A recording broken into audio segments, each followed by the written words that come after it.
Hey, what's up guys? Welcome back to the channel. Should you buy the Galaxy S10 or S10 Plus in 2021? How it's holding up? Yeah, it was one of the top high-end smartphones in the market at that time. And let's find out, is it worth buying after 2 years? Yes, the S10 and the S10 Plus were released in early 2019. And now the price after 2 years is starting from $300 to $350, $400 and up to $500 depending on various things. And maybe more if you get a new one. So there are 5 main things in my opinion which are the reasons you should consider buying the Galaxy S10 or S10 Plus. Number 1 is the design. This design is my most favorite. I mean, this is the best design for a phone a company can make in my opinion. There is nothing beyond this design and I explain why. So this is aluminum frame with Gorilla Glass 6 on the front and 5 on the back, and the weight is just 175 grams and 198 grams for this one, which is the ceramic black variant. And this variant has the ceramic back and also 512 gigabytes of storage and 1 terabyte storage option as well,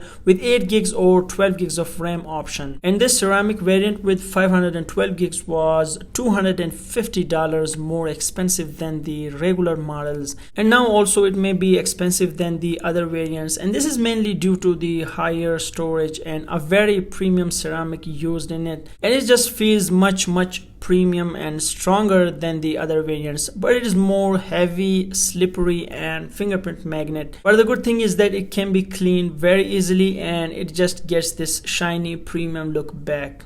The sides are also shiny and premium looking. The camera hump is very classic and clean, and I like this horizontal shape which I think looks better than the newer S series phone in my opinion. So overall this design is very sleek, classy and premium, which is still very modern I think, with such a high quality materials and build, and for sure it looks and feels much better than many new phones in 2021, especially in this price range. And also the color options are very stunning, and in short this design is very unmatchable I think. Number 2 is the display. This is a 6.4 inches display and 6.1 inches on the regular S10 and 6.7 inches on the 5G variant. Yes, there is the 5G variant available for the Galaxy S10. It is what Samsung calls dynamic AMOLED, and it is HDR10 plus certified. It is Quad HD 1440p on both phones with crazy 550 ppi on the regular S10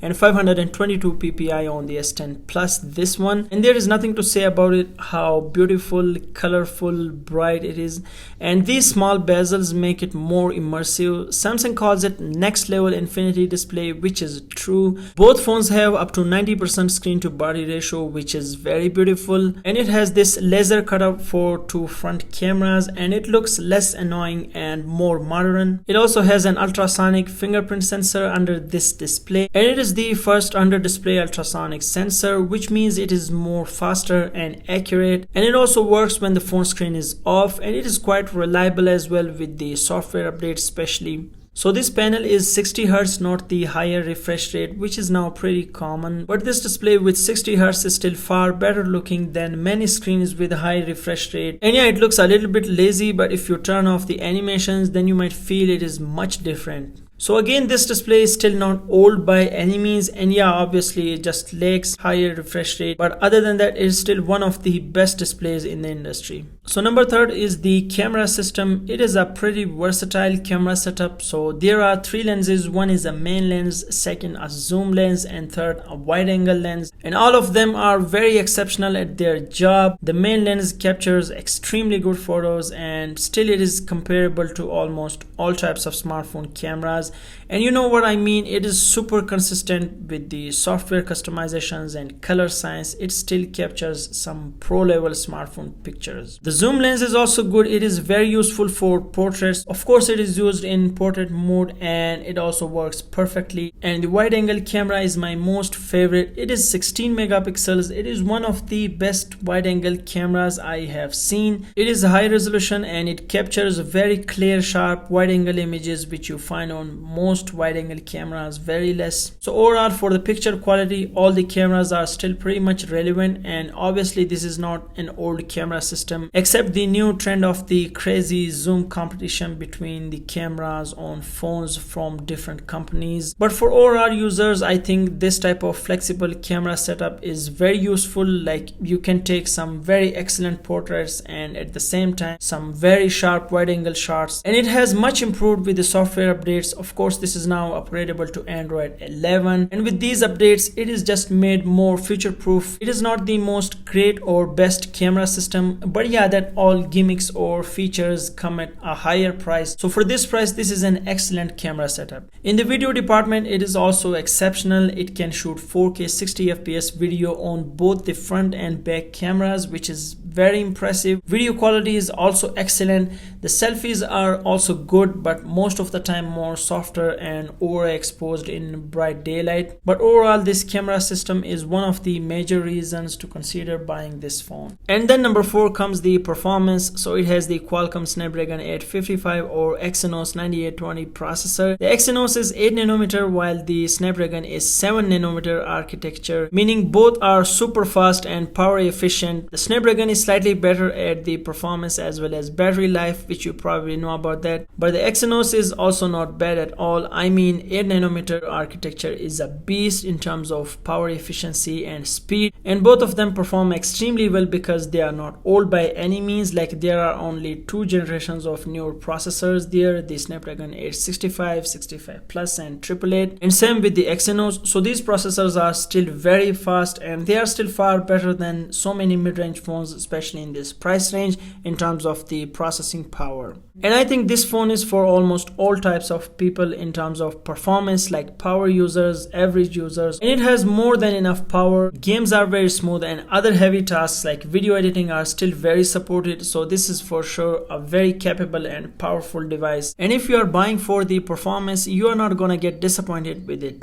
Of course, it is not the fastest phone. I mean, if you use it side by side with the newer flagships, you will realize the difference, but keeping in view the price, this is a great value for the money. And also, if you turn off the animations, you will just feel there is zero lag and no time in opening the apps and performing tasks. And with the performance, the software is also another benefit of this device, and Samsung decided to support it still, and it is now upgradable to Android 11, which this one is. It has got so many features with new One UI, and it is highly customizable, and Android 11 has much improved everything like performance, camera and battery life. The standby time is now phenomenal, and so many other things, which is again a great value for the money. And I think now buying an old Samsung flagship is not any issue in terms of software, because Samsung now will be supporting its devices for quite a long time. Speaking of the battery life, I would say it is good, above average still, but not excellent. The regular S10 has a 3400 mAh battery, which is not small but not sufficient for a 6.1 inches bright sharp screen, although the processors are power efficient. And this S10 Plus has a 4100 mAh battery, which is pretty good, and the S10 5G variant has a 4500 mAh battery, which is huge, and that is just because the 5G, of course, the 5G drains battery much faster. Still, you can get a full day battery life with consistent 5 hours of screen on time thanks to the intelligent battery management of One UI,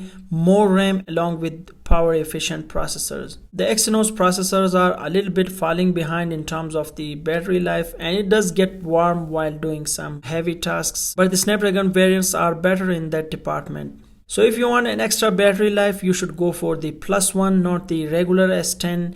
But overall battery life is still enough for most people, I think, especially for a flagship device. And the battery life may be different for you because of the battery health and other factors as well. So should you buy the Galaxy S10 now? I would say definitely yes. And there are very few to no cons of this device. It is a complete / near to perfect package for almost all kinds of people. And the price is also a big advantage of this phone. I mean, you get a lot in a fairly reasonable price, and unless you buy it very new or this ceramic one, which is a little bit expensive, but that's up to you. You get a very beautiful design and excellent screen, still excellent performance, good battery life and a very versatile camera setup. And after that, you have a bunch of extra features which make this phone even perfect. Like it has a very excellent speaker setup, and I would say this is one of the best smartphone speakers in the market. You get two speakers, the bottom one combined with the earpiece, which sounds good, and the sound quality is just next level. It is clear, crisp, loud with surround effect, and it is just a next level media experience with these speakers. It also has a headphone jack, still expandable storage, and the under display fingerprint sensor is super fast and reliable. I mean, it works 100% all the time. But one problem is if you break the display somewhere near the sensor, there is a big chance it will not work. And I have seen so many phones with that issue, don't know why. Even if the sensor area is not broken, like near to the sensor, if you break the display, it will not work. And it also has reverse wireless charging for devices like earbuds and smartwatch, and the list for that kind of features just goes on. So that's all about the Galaxy S10 in 2021. If you want to buy, go easy and get one. It will last a long time, and if you are using one, you will have very few reasons to upgrade. And you can also get the 5G variant as well if you are living in an area where there is the 5G available.